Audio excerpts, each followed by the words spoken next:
Hopefully your relationship is like COVID-19 in that it's not going anywhere for a while. It's got some staying power, but right now is challenging, adjusting to the new normal, quarantine, the constant panic and the news cycle. These are things that put strains on relationship, especially marriages and couples living together. But I want to help. My name is Dustin Nickerson. I am a stand-up comedian and a husband in that order, and I want to give you some of my keys to making your relationship work during COVID. Number one, replace date nights with hate nights. You're not able to go out right now. Everything's closed. Movie theaters, comedy clubs, indoor dining. There are so few options. So your weekly outing is off, no problem. Stay at home and hate things together. Just pour a drink and rage about everything that angers you. Your state governor, your neighbors who keep having friends over, your aunt who went viral in a quick trip for not wearing her mask. Let your love grow together through the power of hate.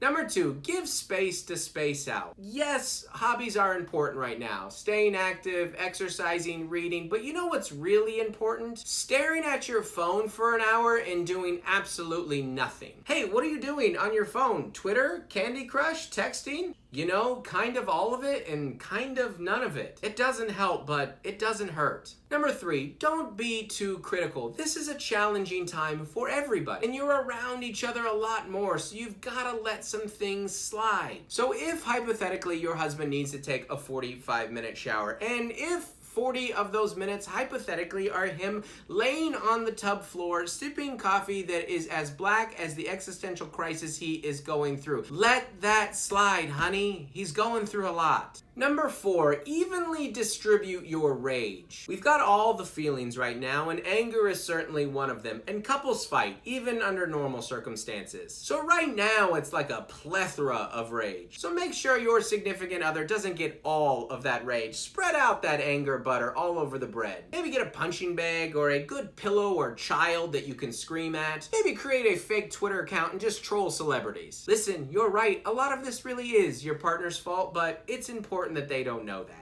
Number five, celebrate hump day. Hey, you're a couple grown-ups in love locked in together, have fun. But if you have kids, finding the time and the energy can be a real challenge. Children can be a real obstruction to justice, if you know what I mean. You may have to bend the truth a little bit just to get these kids to go to sleep. You might have to speak in code or just say you're staying up to do activities that seem so boring to them that they'll want to go to bed anyways. Maybe just tell them that mom and dad are going to stay up and watch a documentary, or perhaps more accurately, make a documentary.